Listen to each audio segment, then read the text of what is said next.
আসসালামু আলাইকুম। সবাইকে স্বাগত জানাচ্ছি বিডিভিউজের বিশেষ বুলেটিনে। আপনাদের সঙ্গে আছি আমি শরফিদিবা। যুক্তরাষ্ট্র ও ইসরায়েল যৌথ সামরিক অভিযানে ইরানের বিভিন্ন স্থানে হামলা চালিয়েছে বলে আন্তর্জাতিক গণমাধ্যম জানিয়েছে। রাজধানী তেহরান জুড়ে একাধিক বিস্ফোরণের শব্দ শোনা গেছে এবং বিভিন্ন এলাকায় ধোঁয়ার কুণ্ডলী দেখা গেছে। আল জাজিরাকে এক মার্কিন কর্মকর্তা জানিয়েছেন, এ হামলা দুই দেশের সমন্বিত সামরিক অভিযান হিসেবে পরিচালিত হয়েছে। ইরানের ফার্স নিউজ এজেন্সি জানায়, তেহরানের ইউনিভার্সিটি স্ট্রিট ও জমহুরি এলাকায় ক্ষেপণাস্ত্র আঘাত এনেছে। তাসনিম নিউজ এজেন্সির বরাতে জানা গেছে, রাজধানীর উত্তরাঞ্চলের সাইয়েদ খানদান এলাকাতেও বিস্ফোরণ ঘটেছে। পশ্চিমাঞ্চলীয় ইলাম প্রদেশ সহ দেশের আরও কয়েকটি স্থানে হামলার খবর পাওয়া গেছে। মার্কিন প্রেসিডেন্ট ডোনাল্ড ট্রাম্প বলেন, ইরানি শাসন ব্যবস্থার তাৎক্ষণিক হুমকি নির্মূল করাই এই অভিযানের উদ্দেশ্য এবং মার্কিন জনগণের নিরাপত্তা নিশ্চিত করাই তাদের লক্ষ্য। ইসরায়েলের প্রতিরক্ষামন্ত্রী ইসরায়েল কাটজ দাবি করেন, ইসরায়েলের রাষ্ট্রের বিরুদ্ধে বিদ্যমান হুমকি দূর করতে এই হামলা চালানো হয়েছে। রয়টার্স জানিয়েছে, আকাশ ও সমুদ্র পথে হামলা পরিচালিত হচ্ছে এবং কয়েক মাস ধরে এই পরিকল্পনা করা হয়েছিল। দ্য অ্যাসোসিয়েটেড প্রেস জানায়, ইরানের সর্বোচ্চ নেতা আয়াতুল্লাহ আলী খামেনির কার্যালয়ের নিকটবর্তী এলাকায়ও লক্ষ্যবস্তু ছিল, তবে তাকে নিরাপদ স্থানে সরিয়ে নেওয়া হয়েছে। তেহরান থেকে আল জাজিরার প্রতিবেদক জানান, অনেক এলাকায় মোবাইল যোগাযোগ বিচ্ছিন্ন হয়ে পড়েছে। এদিকে ইরান চূর্ণ বিচূর্ণ জবাবের প্রস্তুতি নিচ্ছে বলে রয়টার্সকে এক কর্মকর্তা জানিয়েছেন। হামলার পর ইসরায়েলে সাইরেন বেজে ওঠে, জরুরি অবস্থা ঘোষণা করা হয় এবং আকাশ সীমা বেসামরিক উড়োজাহাজের জন্য বন্ধ করা হয়েছে। কাতারে মার্কিন দূতাবাস কর্মীদের আশ্রয় থাকতে বলেছে এবং ইরাকও তাদের আকাশ সীমা বন্ধ ঘোষণা করেছে। বিশ্লেষকদের মতে এই হামলা মধ্যপ্রাচ্যে উত্তেজনা আরও বাড়িয়ে দিতে পারে। ইসরায়েলে পাল্টা হামলা শুরু করেছে ইরান। ইরান থেকে ইসরায়েলের দিকে ছোড়া ক্ষেপণাস্ত্র শনাক্ত করার দাবি করেছে ইসরায়েলি সেনাবাহিনী। এরপর সতর্কতামূলকভাবে দেশের বিভিন্ন স্থানে সাইরেন বাজানো হয়েছে। ইসরায়েলি সেনাবাহিনী বলেছে, হোম ফ্রন্ট কমান্ডের নির্দেশনাগুলো অনুসরণ করতে জনসাধারণকে অনুরোধ করা হচ্ছে। এই মুহূর্তে ইসরায়েলি বিমান বাহিনী হুমকি প্রতিহত করার কাজ করছে। প্রয়োজন দেখা দিলে হুমকি নির্মূল করার কাজও করছে তারা। ইতিমধ্যে কিছু গণমাধ্যমে ইসরায়েলে বিস্ফোরণের খবর প্রকাশ করা হয়েছে। মধ্যপ্রাচ্যে উত্তেজনা নতুন মাত্রা পেয়েছে একাধিক সামরিক ও কূটনৈতিক ঘোষণার পর। বাহরাইনের ন্যাশনাল কমিউনিকেশন সেন্টার জানিয়েছে, দেশটিতে অবস্থানরত যুক্তরাষ্ট্রের পঞ্চম নৌবহর বা ইউনাইটেড স্টেট ফিফথ ফ্লিট এর সার্ভিস সেন্টার ক্ষেপণাস্ত্র হামলার লক্ষ্যবস্তু হয়েছে। তবে হামলায় ক্ষয়ক্ষতির পরিমাণ বা হতাহতের বিষয়ে তাৎক্ষণিকভাবে বিস্তারিত কিছু জানানো হয়নি। এই ঘটনার পর উপসাগরীয় অঞ্চলে নিরাপত্তা ব্যবস্থা জোরদার করা হয়েছে বলে স্থানীয় সূত্রে জানা গেছে। এদিকে কাতারে অবস্থিত ইউএস এম্বাসি ইন কাতার নিজ দেশের নাগরিকদের জন্য জরুরি সতর্কতা জারি করেছে। দূতাবাস এক বার্তায় বলেছে, সম্ভাব্য ক্ষেপণাস্ত্র হামলার আশঙ্কায় পরবর্তী নির্দেশ না দেওয়া পর্যন্ত মার্কিন নাগরিকদের নিরাপদ আশ্রয়ে অবস্থান করতে হবে। কাতার ও আশপাশের এলাকায় আকাশপথে নিরাপত্তা ঝুঁকি বাড়তে পারে বলেও সতর্ক করা হয়েছে। পরিস্থিতির আরও অবনতি ঘটে যখন ইরানের ইসলামিক রেভলিউশনারি গার্ড কর্পস বা আইআরজিসি এক বিবৃতিতে জানায়, ইসলামী প্রজাতন্ত্র ইরানের বিরুদ্ধে শত্রু ও অপরাধী শক্তির আগ্রাসনের জবাবে অধিকৃত ভূখণ্ড লক্ষ্য করে ব্যাপক ক্ষেপণাস্ত্র ও ড্রোন হামলার প্রথম ধাপ শুরু করেছে।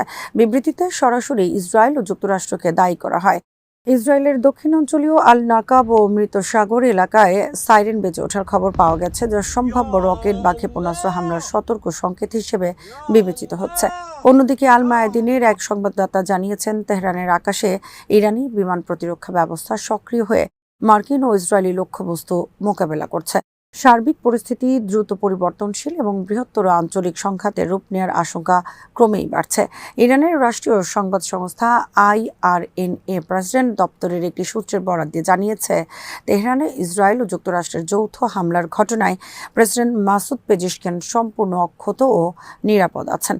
এর আগে তেহরানের অতি সুরক্ষিত পাস্তুর জেলায় দফায় দফায় বিস্ফোরণের শব্দ শোনা যায়।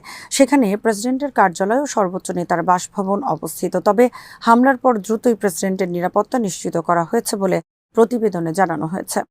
বেনিয়ামিন নেতানিয়াহু আজ এক বিবৃতিতে বলেছেন, ইরানের বিরুদ্ধে ইসরায়েল ও যুক্তরাষ্ট্রের যৌথ হামলার উদ্দেশ্য হল তেহরানের পক্ষ থেকে সৃষ্ট তথাকথিত অস্তিত্বগত হুমকি দূর করা। তার দাবি, ইরানের বর্তমান শাসন ব্যবস্থা কেবল ইসরায়েলের নিরাপত্তার জন্যই নয়, সমগ্র মধ্যপ্রাচ্য এবং আন্তর্জাতিক স্থিতিশীলতার জন্য বিপজ্জনক হয়ে উঠেছে। তিনি বলেন, এই যৌথ সামরিক অভিযান ইরানের জনগণের জন্য একটি বার্তা। তারা যেন নিজেদের ভবিষ্যৎ নিজেরাই নির্ধারণ করতে পারে এবং বর্তমান শাসনের অত্যাচারের জোয়াল থেকে মুক্ত হয়। নেতানিয়াহুর ভাষ্য অনুযায়ী, সময় এসেছে ইরানের সব শ্রেণী পেশার মানুষ ঐক্যবদ্ধ হয়ে এমন একটি রাষ্ট্র গড়ে তুলতে যা হবে স্বাধীন, শান্তিপ্রিয় এবং আন্তর্জাতিক সম্প্রদায়ের সঙ্গে সহযোগিতামূলক সম্পর্ক বজায় রাখতে আগ্রহী। তিনি আরও জোর দিয়ে বলেন, ইরানের হত্যাকারী শাসন কে কোনোভাবেই পারমাণবিক অস্ত্র অর্জন করতে দেয়া যাবে না। তার মতে, যদি তেহরান পারমাণবিক সক্ষমতা অর্জন করে তবে তা আঞ্চলিক শক্তির ভারসাম্য ভেঙে দেবে এবং ইসরায়েলের অস্তিত্বকে সরাসরি হুমকির মুখে ফেলবে। ইসরায়েল দীর্ঘদিন ধরেই অভিযোগ করে আসছে যে ইরান গোপনে পারমাণবিক অস্ত্র কর্মসূচি এগিয়ে নিচ্ছে। যদিও তেহরান বরাবরই দাবি করে তাদের পারমাণবিক কর্মসূচি শান্তিপূর্ণ ও বেসামরিক উদ্দেশ্যে পরিচালিত। সাম্প্রতিক এই বক্তব্যে নেতানিয়াহু স্পষ্ট করেছেন যে কূটনৈতিক প্রচেষ্টা ব্যর্থ হলে সামরিক পদক্ষেপই হবে শেষ বিকল্প। বিশ্লেষকরা বলছেন, এ ধরনের মন্তব্য মধ্যপ্রাচ্যে উত্তেজনা আরও বাড়াতে পারে এবং বৃহত্তর আঞ্চলিক সংঘাতের ঝুঁকি তৈরি করতে পারে, বিশেষত যখন যুক্তরাষ্ট্র ইরান সম্পর্ক টানাপোড়েনের মধ্য দিয়ে যাচ্ছে। মার্কিন প্রেসিডেন্ট ডোনাল্ড ট্রাম্প ঘোষণা করেছেন যে যুক্তরাষ্ট্র ইরানের বিরুদ্ধে বৃহৎ মাত্রার সামরিক অভিযান শুরু করেছে। শনিবার সামাজিক যোগাযোগ মাধ্যমে প্রকাশিত এক ভিডিও বার্তায় তিনি বলেন, এই অভিযানের মূল উদ্দেশ্য হল মার্কিন জনগণকে সুরক্ষা দেয়া এবং ইরানি শাসন ব্যবস্থার পক্ষ থেকে আসন্ন হুমকি সম্পূর্ণরূপে নির্মূল করা। ট্রাম্প স্পষ্টভাবে উল্লেখ করেন, যুক্তরাষ্ট্র ইরানের ক্ষেপণাস্ত্র সক্ষমতা ধ্বংস করবে এবং কোনোভাবেই ইরানকে পারমাণবিক অস্ত্র অর্জন করতে দেবে না। তার ভাষায়, তারা কখনোই পারমাণবিক অস্ত্র পেতে পারবে না।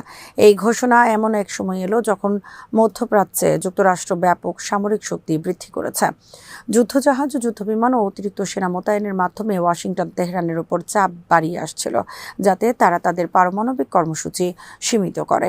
একই সময় ইরানে চলমান ব্যাপক সরকার বিরোধী বিক্ষোভ দমন নিয়ে আন্তর্জাতিক মহলে সমালোচনা বাড়ছিল। কূটনৈতিক পর্যায়ে উত্তেজনা প্রশমনের চেষ্টা চলছিল। জেনেভায় মার্কিন ও ইরানি প্রতিনিধিদের মধ্যে সর্বশেষ পরোক্ষ বৈঠক বৃহস্পতিবার কোনো অগ্রগতি ছাড়াই শেষ হয়। আলোচনায় অচল অবস্থার পর ট্রাম্প আবারও সামরিক পদক্ষেপের হুমকি জোরালো করেন। তিনি আগে থেকেই সতর্ক করে আসছিলেন যে আলোচনার মাধ্যমে সমাধান না এলে যুক্তরাষ্ট্র বিকল্প ব্যবস্থা নেবে। উল্লেখযোগ্যভাবে, ট্রাম্পের সামরিক অভিযানের ঘোষণা আসে ঠিক সেই মুহূর্তে যখন ইসরায়েল দাবি করে যে তারা ইরানের বিরুদ্ধে আগাম প্রতিরোধমূলক হামলা চালিয়েছে। ফলে মধ্যপ্রাচ্যে নতুন করে বৃহৎ আকারের সংঘাতের আশঙ্কা দেখা দিয়েছে। আন্তর্জাতিক বিশ্লেষকরা মনে করছেন, এই পদক্ষেপ আঞ্চলিক নিরাপত্তা পরিস্থিতিকে আরও অস্থিতিশীল করে তুলতে পারে এবং বৈশ্বিক শক্তিগুলোর মধ্যে উত্তেজনা বাড়াতে পারে। ইরানের বিরুদ্ধে যুক্তরাষ্ট্র ও ইসরায়েলের যৌথ হামলার পর পাল্টা প্রতিক্রিয়ায় ইরান ক্ষেপণাস্ত্র নিক্ষেপ করলে পুরো দেশে নাগরিকদের আশ্রয় কেন্দ্রে যাওয়ার নির্দেশ দিয়েছে ইসরায়েল। শনিবার যুক্তরাষ্ট্র ও ইসরায়েল ইরানের বিভিন্ন স্থাপনায় হামলা চালায়, যার প্রথম আঘাতটি রাজধানী তেহরানে অবস্থিত ইরানের সর্বোচ্চ নেতা আয়াতুল্লাহ আলী খামেনির কার্যালয়ের আশপাশে হয়েছে বলে জানা যায়। ইরানি গণমাধ্যম দেশ জুড়ে বিস্ফোরণের খবর প্রকাশ করেছে এবং রাজধানীর বিভিন্ন এলাকা থেকে ধোঁয়া উঠতে দেখা গেছে। পরিস্থিতি দ্রুত অবনতি ঘটায় মধ্যপ্রাচ্যে নতুন করে বড় আকারের সংঘাতের আশঙ্কা দেখা দিয়েছে।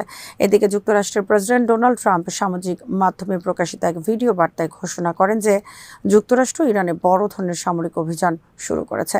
তিনি দাবি করেন, ইরান তার পারমাণবিক কর্মসূচি অব্যাহত রেখেছে এবং এমন ক্ষেপণাস্ত্র তৈরির পরিকল্পনা করছে যা যুক্তরাষ্ট্রে পৌঁছাতে সক্ষম।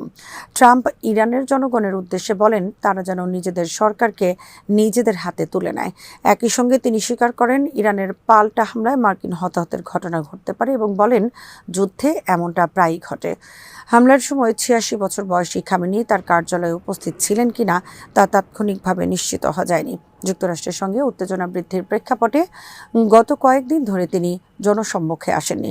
বিশ্লেষকরা বলছেন, এই পাল্টাপাল্টি হামলা আঞ্চলিক সংঘাতকে পূর্ণাঙ্গ যুদ্ধে রূপ দিতে পারে, যার প্রভাব শুধু মধ্যপ্রাচ্যেই নয়, বৈশ্বিক নিরাপত্তা ও জ্বালানি বাজারেও পড়তে পারে। পরিস্থিতি নিবিড়ভাবে পর্যবেক্ষণ করছে আন্তর্জাতিক মহল।